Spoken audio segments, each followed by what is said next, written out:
আসসালামু আলাইকুম বন্ধুরা। গরুর গোছের পাশাপাশি গরুর গোছের টিকিয়া কাবাব কিন্তু আমাদের প্রত্যেকেরই খুব পছন্দের। তো আজ বাসায় অতিথিদের জন্য কিভাবে টিকিয়া কাবাবটা তৈরি করলাম সেই রেসিপি শেয়ার করব।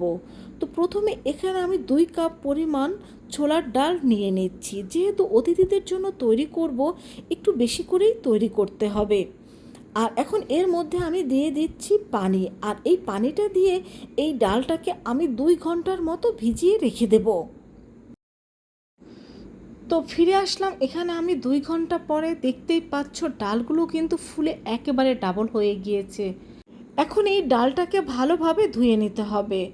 তো ডালটাকে কিন্তু আমি ভালোভাবে ধুয়ে নিয়েছি। আর এখানে আমি নিয়েছি প্রায় 1.5 কেজি পরিমাণের বিফ কিমা, অর্থাৎ গরুর গোশ ছোট করে কেটে নিয়েছি। তোমরা চাইলে আস্তটাও ব্যবহার করতে পারো, তবে বাটা বা ব্লেন্ডার করার ক্ষেত্রে কিন্তু ছোট করে কেটে নেওয়াটাই ভালো। এতে বাটতে এবং ব্লেন্ডার করতে অনেকটা সুবিধা হয়। তো এখানে আমি একটা প্রেসার কুকার নিয়ে নিয়েছি। এর মধ্যে আমি দিয়ে দিচ্ছি সে ভিজিয়ে রাখা ছোলার ডালগুলো আর কিমা করে রাখা গরুর গোশ। এখন এটাকে দিয়ে দেওয়ার পর আমি দিয়ে দেব এর মধ্যে স্বাদ মতো লবণ, আর দিয়ে দিচ্ছি এখানে কতগুলো আস্ত কাঁচামরিচ, আর দিচ্ছি গোটা গরম মশলা। এখন এখানে আমি দিয়ে দেব 1 টেবিল চামচ পরিমাণ জিরার গুঁড়ো, 1 টেবিল চামচ পরিমাণ মরিচের গুঁড়ো, 1 টেবিল চামচ পরিমাণ রসুন পেস্ট ও 1.5 টেবিল চামচ পরিমাণ আদা পেস্ট। এখন এই মশলা, এই ডাল ও বিফগুলো একসাথে ভালোভাবে মিশিয়ে নিতে হবে। মিশিয়ে নেওয়ার পর এর মধ্যে আমি দিয়ে দিচ্ছি পরিমাণ মতো পানি। পানিটা এমনভাবে দিতে হবে যেন এটা সিদ্ধ হওয়ার পর পানিটা সম্পূর্ণ শুকিয়ে যায়।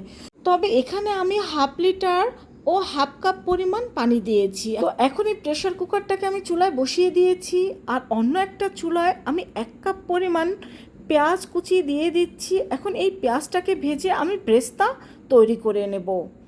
আর এই ব্রেস্তাটাকে আমরা এই টিকিয়া কাবাবে ব্যবহার করব। তো আমাদের পেঁয়াজটা ভেজে ব্রেস্তা করে নেওয়া হয়ে গিয়েছে। এখন এটাকে আমি নামিয়ে নেব। এই ব্রেস্তাগুলো নামাতে নামাতে একটু বেশি ভাজা হয়ে গিয়েছে, তোমরা চেষ্টা করবে আরেকটু কম ভেজে নেওয়ার। এখন এই ব্রেস্তাগুলোকে আমি এক সাইড করে রেখে দিচ্ছি। আর আমরা যে ছোলার ডাল আর বিফটাকে একসাথে সিদ্ধ দিয়েছিলাম সেটাও আমাদের সিদ্ধ হয়ে গিয়েছে। এখন প্রেসার কুকারের ঢাকনাটা আমি খুলে নিচ্ছি, আর তোমাদের দেখিয়ে দিচ্ছি যে এটা আমাদের কত পারফেক্টভাবে সিদ্ধ হয়ে গিয়েছে। আর আমি একটা চামচ দিয়ে তোমাদের দেখিয়ে দিচ্ছি, দেখো এর মধ্যে কিন্তু কোনোভাবে কোনো রকম পানি নেই। এখন ব্লেন্ডারের জারে দিয়ে আমরা এগুলোকে ভালোভাবে ব্লেন্ড করে নেব। তবে তোমরা চাইলে পাটায়ও বেটে নিতে পারো। আর প্রেসার কুকারে দেওয়ার পর যদি দেখো যে এর মধ্যে কিছুটা পরিমাণ পানি রয়েছে, সেক্ষেত্রে চুলায় আবার দিয়ে এই পানিটাকে তোমরা শুকিয়ে নিতে পারো। তো আমাদের এখানে এটা কিন্তু ব্লেন্ড করা হয়ে গিয়েছে, তোমাদের দেখিয়ে দিচ্ছি। আর এটা কিন্তু এইভাবে মিহি করেই ব্লেন্ড করে নিতে হবে। এটাকে কিন্তু একবারে ব্লেন্ডার জারে দিয়ে ব্লেন্ডার না করে অল্প অল্প করে দিয়ে এটাকে ভালোভাবে ব্লেন্ড করে নিতে হবে, কারণ একবারে এটাকে ব্লেন্ডার জারে দিলে ভালোভাবে কিন্তু ব্লেন্ড করে নেওয়া যাবে না। তো আমি সবটুকুকেই ভালোভাবে ব্লেন্ড করে নিয়েছি, দেখতেই পাচ্ছ। আর এটা দিয়ে কিন্তু আমাদের প্রায় 70 পিসের মতো টিকিয়া কাবাব তৈরি হয়েছিল। এখন এর মধ্যে আমি দিয়ে দেব ডিম। এখানে আমি প্রথমে 2টো ডিম দিয়ে এটাকে ভালোভাবে মেখে নেব। তো পরবর্তীতে যদি আমাদের আরও ডিমের প্রয়োজন হয়, সেক্ষেত্রে আমরা এর মধ্যে আরও ডিম দিয়ে দেব। তো প্রথমে 2টো ডিম দেওয়ার পরে এই ডিমের সাথে এটাকে আমি ভালোভাবে মিশিয়ে নিচ্ছি। বন্ধুরা, অতিথি আপ্যায়নে হোক বা নিজেদের খাওয়ার ক্ষেত্রে তোমরা কিন্তু খুব সহজে এই রেসিপিটা ফলো করে এইভাবে বিফ টিকিয়া কাবাবটা তৈরি করে নিতে পারো। তো এখানে আমাদের আরও একটা ডিমের প্রয়োজন রয়েছে। এখন আমি এর মধ্যে আরও একটা ডিম দিয়ে দিয়েছি। এখন এই ডিমটার সাথে এটাকে আমি ভালোভাবে মিশিয়ে নেব। তো এই ডিমের সাথে এটাকে ভালোভাবে মিশিয়ে নেওয়ার পর আমরা যে ব্রেস্তাটা ভেজে রেখেছিলাম সেই ব্রেস্তাটা এর মধ্যে দিয়ে দিচ্ছি। এই ব্রেস্তাটা দিয়ে দেওয়ার পরও কিন্তু এটাকে আমি ভালোভাবে এই ব্রেস্তার সাথে মিশিয়ে নেব। তো এখন এটা আমাদের টিকিয়া কাবাব তৈরি করার জন্য পারফেক্টভাবে তৈরি হয়ে গিয়েছে। এখন হাতটা ধুয়ে এসে আমি এটা দিয়ে টিকিয়া কাবাব তৈরি করে নেব। আর তোমাদের আমি একটা তৈরি করে দেখিয়ে দিচ্ছি, দেখো এটা কত সহজভাবে তৈরি করে নেওয়া যায়। আশা করছি এভাবে তোমরাও খুব সহজভাবে এটাকে তৈরি করে নিতে পারবে। আর এভাবে একে একে আমি সবগুলো টিকিয়া কাবাব তৈরি করে নেব।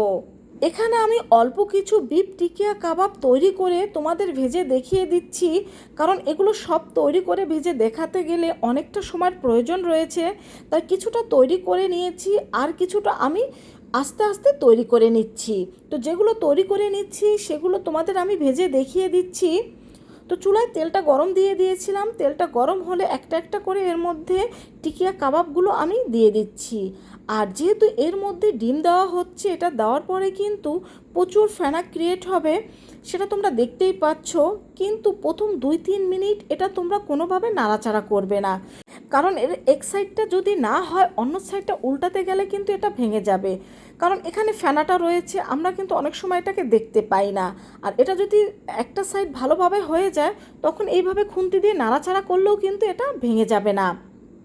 আর অবশ্যই এই রেসিপিটা সম্পূর্ণ ফলো করে এইভাবে তৈরি করতে হবে, তা না হলে কিন্তু টিকিয়া কাবাবগুলো পারফেক্টভাবে হবে না। তো দেখতেই পাচ্ছ আমি ফেনার মধ্যে এটাকে কিভাবে একটু উল্টে দিচ্ছি। তো একটা সাইড হয়ে গেলে অন্য একটা সাইড আমাদের উল্টে দেওয়া হয়ে গিয়েছে। আর এটা যখন তোমরা ভাজবে মাঝে মধ্যে ফেনাটা সরিয়ে দেখবে যে টিকিয়া কাবাবগুলো হয়েছে কিনা। যদি হয়ে যায় তখন এটাকে তোমরা তুলে নেবে। তো আমাদেরটা হয়ে গিয়েছে, এখন আমি এটাকে তুলে নিচ্ছি।